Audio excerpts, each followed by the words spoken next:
नमस्कार देशवासियों, नए साल की हार्दिक शुभकामनाएं। मैं संजय भाटी आप सबके चरणों तक पत्रकारिता लाना चाहता हूं। जो पत्रकारिता चंद महलों तक और महलों वालों तक है, उसे मैं झुग्गी से लेकर उस मेहनतकश मजदूर तक लाना चाहता हूं, जिसके खून पसीने की कमाई और टैक्स से मंत्रियों की बत्तियां जलती हैं, संसद चलती है, विधानसभाएं चलती हैं। पत्रकारिता केवल चंद नेताओं और संपादकों का खेल नहीं रहेगा। यह केवल उन अखबारों तक सीमित नहीं रहेगी जो अखबार सरकार के विज्ञापनों से चलते हैं। पत्रकारिता केवल प्रेस क्लबों के कब्जे में नहीं रहेगी। पत्रकारिता अब यूट्यूब, ट्विटर और अन्य सोशल मीडिया माध्यमों पर रहेगी।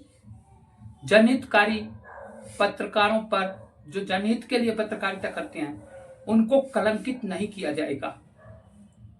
मेरा यही मिशन रहा।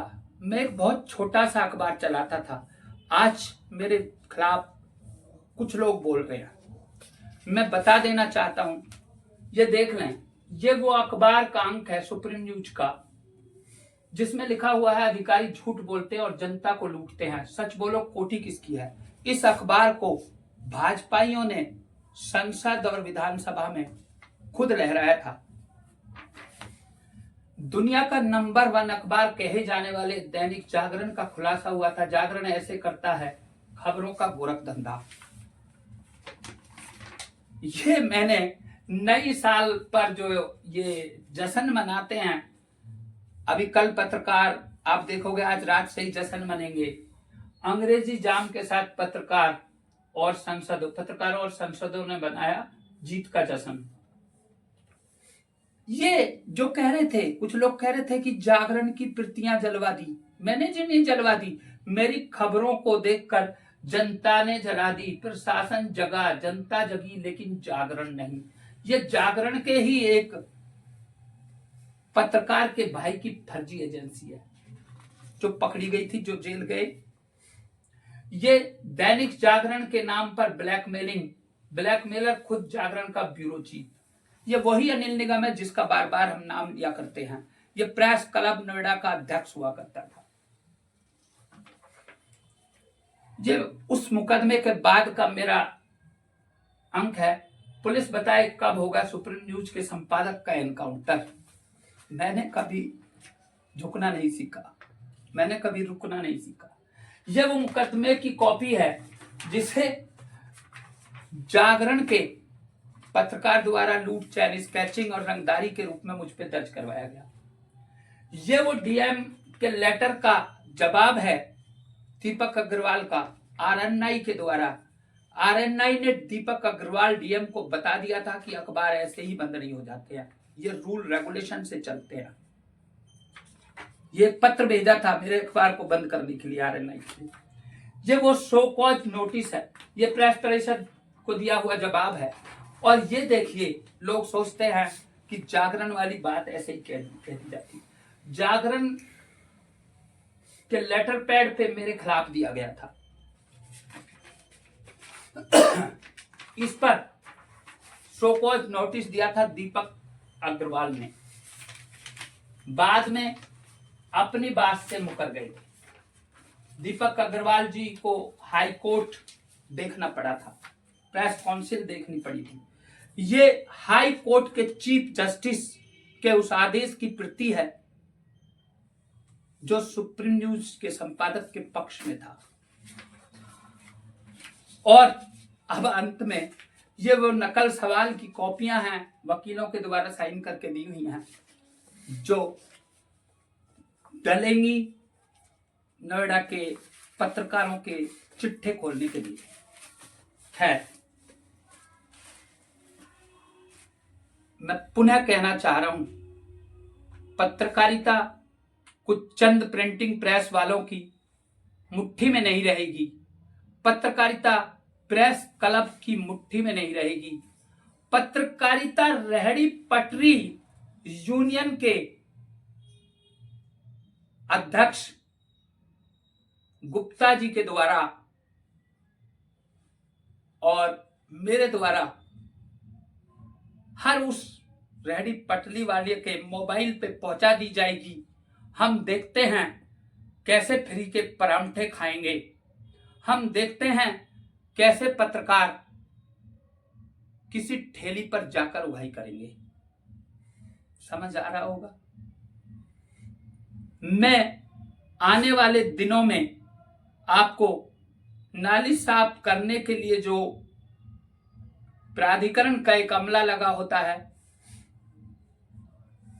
समझ पा रहे नहीं, उनकी यूनियनों में शामिल दिखाई दूंगा। मुझे सबसे पहले धन्यवाद देना है गुप्ता जी का। गुप्ता जी ने मुझे प्रदेश में प्रभार दिया है।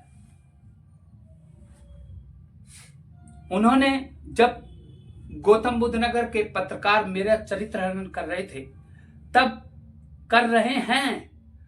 तब उन्होंने मुझे अपने कार्यालय बुलाकर मुझसे कहा कि भैया एक साथ नहीं खड़े हो सकते हम।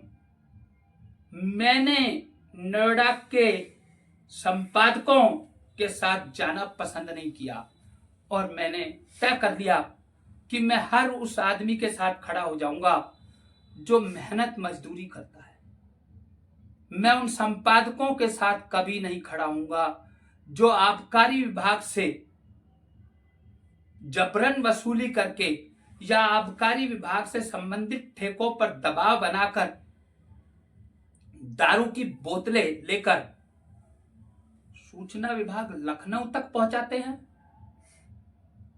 विज्ञापन लेने के लिए अलग अलग जिलों में से फ्री में दारू लेकर विज्ञापन के लिए भिजवाते हैं, विज्ञापन देने वालों को भिजवाते हैं।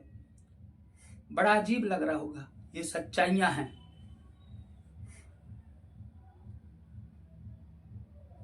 समझ लीजिएगा, सब कुछ बदलने वाला है।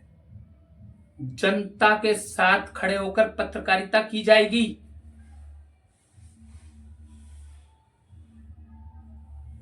प्रिंटिंग प्रेस वालों के साथ नहीं। आप मेरा तेवर देखकर समझ रहे होंगे कि कुछ नए कीर्तिमान गढ़ने के लिए मैं आ रहा हूं। आप घबराए नहीं। जो कुछ पत्रकार, संपादक, अखबार मालिक छोटे छोटे पत्रकारों का मिसयूज करके उनके खिलाफ इस तरह एजेंडा चलाते हैं कि वो मोहन त्यागी की तरह आत्महत्या करने के लिए तैयार हो जाएं या आत्महत्या करने को मजबूर हो जाएं, ऐसा नहीं होगा। मैं लगातार लिख लिख कर प्रार्थना पत्र दे रहा हूं। जिम्मेदार अधिकारी उन पर कार्रवाई नहीं कर रहे हैं। अरे क्या मैं हाई कोर्ट नहीं जानता? मैं बार बार चरित्र हनन करने वाले लोगों के खिलाफ थानों में तहरीर दे रहा हूं। थानों के कोतवाल लिख के दे रहे हैं कि सुप्रीम कोर्ट से रोक लगी हुई है इन पे। सुप्रीम कोर्ट से रोक उस समय नहीं लगती जब एक दूसरे पत्रकार के खिलाफ उन्हीं धाराओं में मुकदमे दर्ज होते हैं। अरे आप तो अपने थानों में मानहानि तक के मुकदमे लिख देते हैं, जबकि मानहानि के मुकदमे परिवाद के रूप में न्यायालय में पेश होते हैं। समझ लीजिए, सामने कानून का जानकार बैठा है। इसी के साथ मैं आप सभी को पुनः नव वर्ष की शुभकामनाएं देना चाहता हूं। 2025 पत्रकारिता के क्षेत्र में नए आयाम गढ़ेगा, ये मेरा वादा है।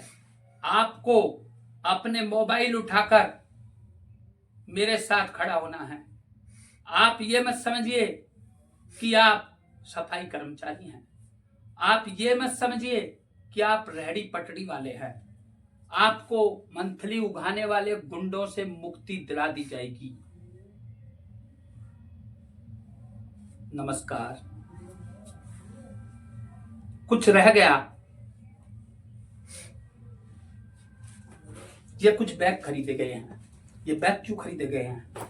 इनमें कुछ संपादकों को इस तरह फाइलों की तरह, ये देख रहे हो ना, इनमें कुछ संपादकों की जो ज्यादा ही बोलते हैं, ज्यादा ही अनाप शनाप लिखते हैं।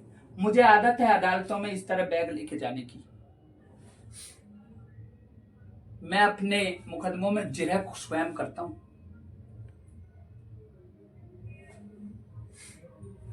समझ लीजिए, जो पैसा आप लूट रहे हैं वो मेरे अधिवक्ता भाइयों को आपको देना पड़ेगा, क्योंकि मैं तो अपने मुकदमों की स्वयं पैरवी करता हूं।